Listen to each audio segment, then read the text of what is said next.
Hello students, in the series of lectures in the subject VLSI technology,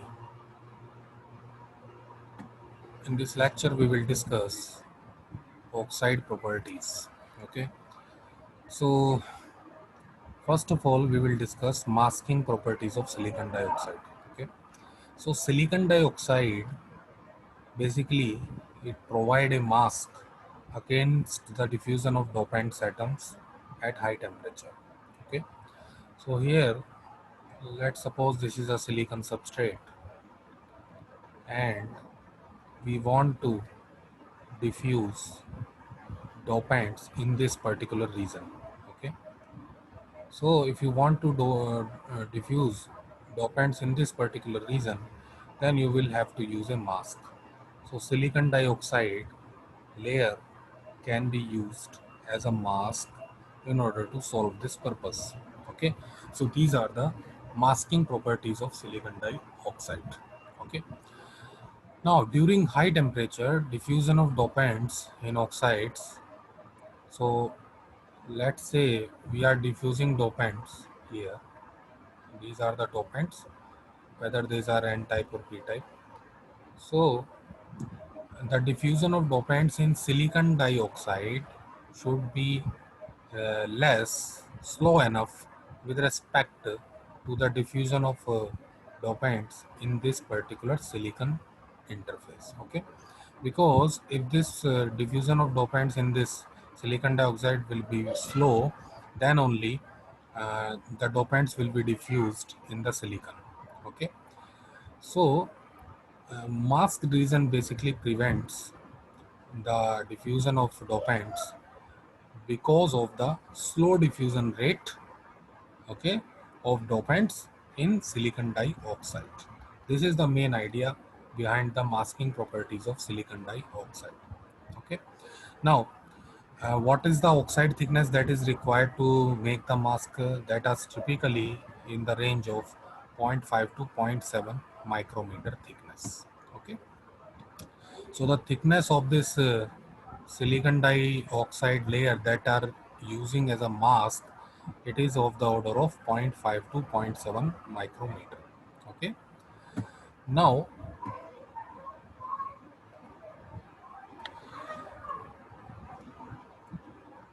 there are many n-type and p-type impurities such as boron, phosphorus, arsenic, antimony. So these have basically low diffusion constants in silicon dioxide, okay, in comparison to silicon. So that's why these for if you want to diffuse these type of impurities in the silicon, then silicon dioxide mask is suitable. But there are certain dopants like gallium and aluminium that have high diffusion coefficients in silicon dioxide. That's why they have high diffusion rate in silicon dioxide, and silicon dioxide masking will not solve the purpose of diffusion of dopants in these cases for gallium and aluminium. Okay, so these are certain properties of your silicon dioxide masking. Now next thing is that is very important, that is oxide charges. So for in order to understand these oxide charges, let us look at this figure. So this figure basically shows this is your silicon substrate. This is the silicon substrate, okay, and this is basically the SiSiO2 interface, and above this we are having silicon dioxide layer. This is your silicon dioxide layer. So what are the oxide charges that are present? Okay, so there are four types of oxide charges. Okay, first one is your interface trapped charge. Second is fixed oxide charge. Third is oxide trapped charge. And fourth one is mobile ionic charges. This is the fourth one, that are called mobile ionic charges. Okay, so let us first understand this charge that is called your interface trapped charge. Now, what is that interface trapped charge? Interface trapped charge, as the name suggests, it is the charge that is located at silicon dioxide interface. Okay, it is denoted by QIT. Okay, so these charges have energy states in the silicon forbidden band gap. Okay, so let's say this is your conduction band and this is your valence band. So these are the forbidden energy states. Here this is silicon dioxide. So these are the forbidden energy states. So here the energy levels are present here. Okay, so as the energy levels are present here, it can trap electrons here and it can interfere in the electrical activity of the device. So these charges basically can interfere with the electrical activity of the device that is being fabricated. Okay, so these charges needs to be removed, okay, or needs to be lowered at least. Second type of charge is your fixed oxide charge. Now fixed oxide charge, as you can see in the figure, these are the fixed oxide charges. So these fixed oxide charges basically exist above silicon dioxide interface up to a height of around 100 angstrom. Okay, typically 30 to 40 angstrom. Okay, these charges exist. These charges are typically positive charges. Okay, so how these charges are present? Now these charges are arising due to the incomplete oxidation. Okay, now as the oxidation process ends, so we know that oxidation uh, is, oxidation process occurs at the end of this silicon dioxide interface. So oxidation occurs very last at this interface in form of chemical reaction. Now at the end of this process, okay, so if we switch off the gas supply, suppose we are making a dry oxidation and we are supplying oxygen gas in the chamber, as the process has been completed, we switched off the gas supply. Now what will happen if we switch off the supply? So oxygen supply will be less in silicon dioxide.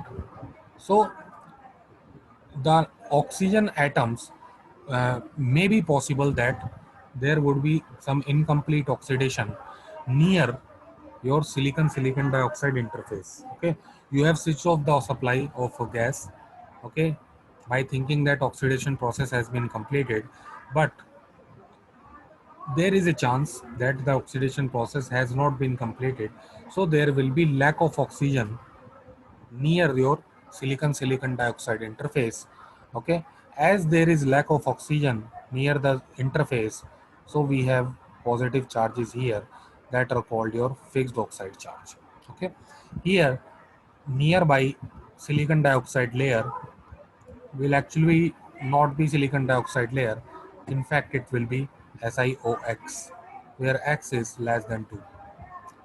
Okay, because here near to this silicon dioxide interface, oxygen is less, so we will have SiOx here. So these are your fixed oxide charges. Okay, so basically these fixed oxide charges will lower the threshold voltage. The threshold voltage. Some amount of voltage applied at the gate terminal will be consumed in overcoming these positive charges. Okay. Now suppose you are fabricating a enhancement type MOSFET, and you can see here this is your substrate, this is your oxide layer, and above that this is some metal, and this is gate terminal. Now if you have applied a positive potential in case of enhancement MOSFET. Okay, so it may be possible that uh, and the threshold voltage for enhancement MOSFET is positive. Okay, but it may be possible due to these charges, fixed oxide charges, the threshold voltage will surprisingly come out to be negative. That is depletion MOSFET you are making. Okay, so uh, we need to remove these oxide charges in order not to affect the threshold voltage of the device. Okay, so this is another fact. Now next one is oxide trapped charges. So what are those oxide trapped charges? So these are the oxide trapped charges. These are the oxide trapped charges, and these oxide trapped charges occurs post processing, means after the process has been completed and the device or the wafer is exposed to the ambient. In that case, these trapped charges may come, and these charges basically may come due to some reasons, such as suppose the device is exposed to a radiation ambient. Okay, so due to the radiation may be possible, some electrons will gain the energy, will acquire the energy and goes from valence band to conduction band. So in that case, electron hole pair will be generated. So these charges are generated due to this. Or suppose that we are applying a avalanche induction. So if the device, if suppose you are fabricating a MOSFET, and in that MOSFET the length of channel is very less, this length of channel between source and drain, that is very less. So now if the length of channel is very less, so we know that electric field E equals to V upon D, or you can say is equal to V upon L. So electric field in this channel will be very high. So due to this very high electric field, okay, so avalanche effect may occur, and new electrons and holes pair may be generated. So these are the oxide trapped charges. Okay. Now, in the last, we discuss mobile ionic charges.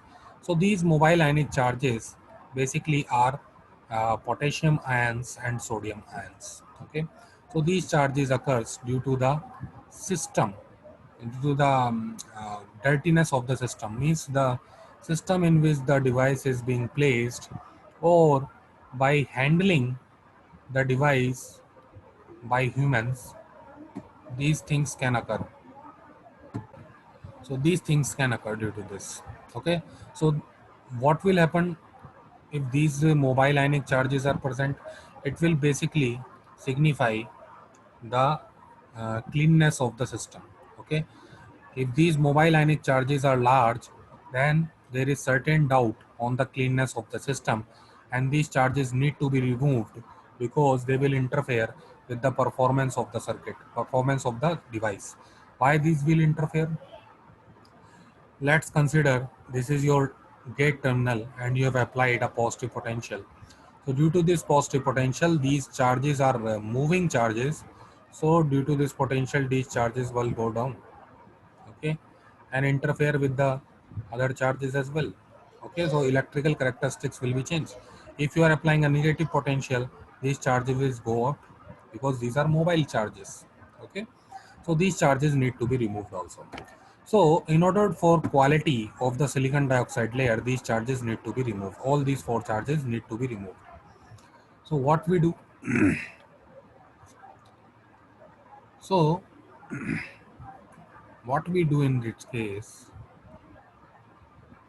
So let us consider first the mobile ionic charges, that is potassium and sodium ions. So the way of removing these charges is by using chlorine oxidation. So in chlorine oxidation, what uh,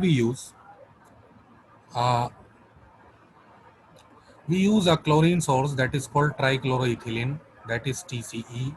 Okay, so it is liquid. Normally it is a liquid. So oxygen is bubbled through a container, okay, that contains your small amount of chlorine.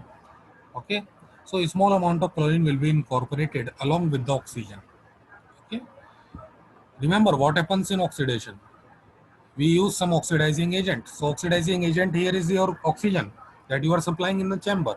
But along with that oxygen, you are also supplying trichloroethylene, which contains some chlorine. Okay.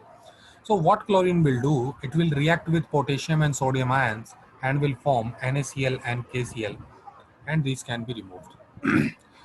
Now chlorine oxidation also removes oxide induced stacking faults. Now what are these oxide induced stacking faults?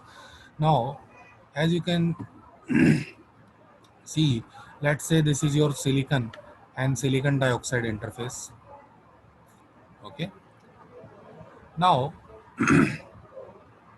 just below this interface, there are so many silicon atoms.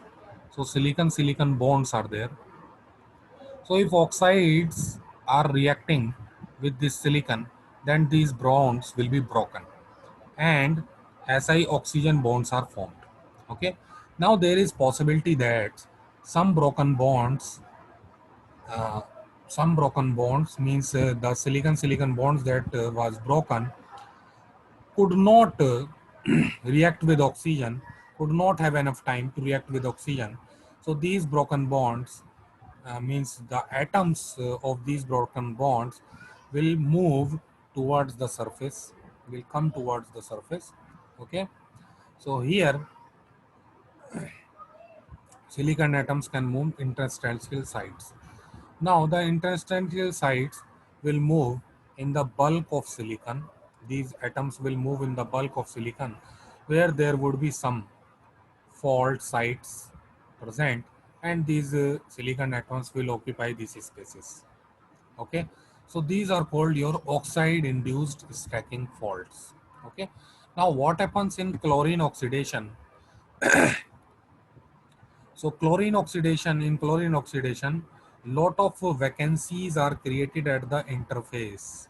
So lot of vacancies are created at the interface. Now whatever broken bonds are created below that, they will occupy these vacancies in spite of going down in the bulk of silicon. Okay. So this is how oxide induced stacking faults can be removed by using chlorine oxidation. Now, what are those oxide trap charges? These oxide trap charges come after oxidation.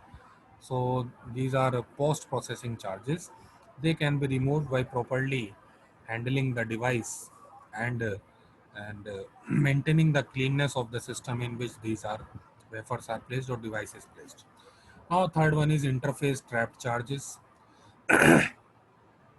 So the origin of interface trap charges is due to silicon dangling bonds.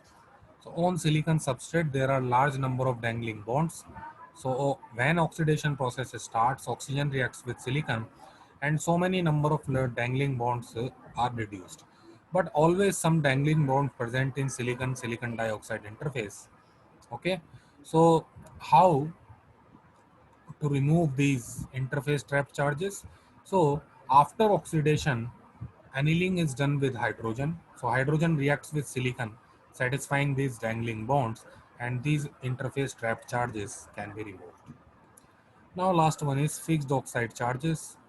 So these fixed oxide charges can be reduced by using following method. So let's consider this. Suppose this is the end of oxidation that has occurred at 1200 degrees centigrade, and you have achieved this temperature and oxidation is done.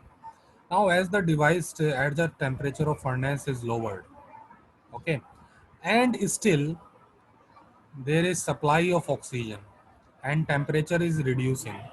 Now if this is done, then there would be fixed oxide charges at the temperature 600 degrees centigrade. So problem is that suppose we have done the oxidation process as 1200 degrees centigrade and we are still supplying the oxygen, means the oxygen is present in the furnace, okay, and we are lowering the temperature. So still some small sort of oxidation will also occur, incomplete oxidation will also occur, and fixed oxide charges will be formed here. So how to remove this?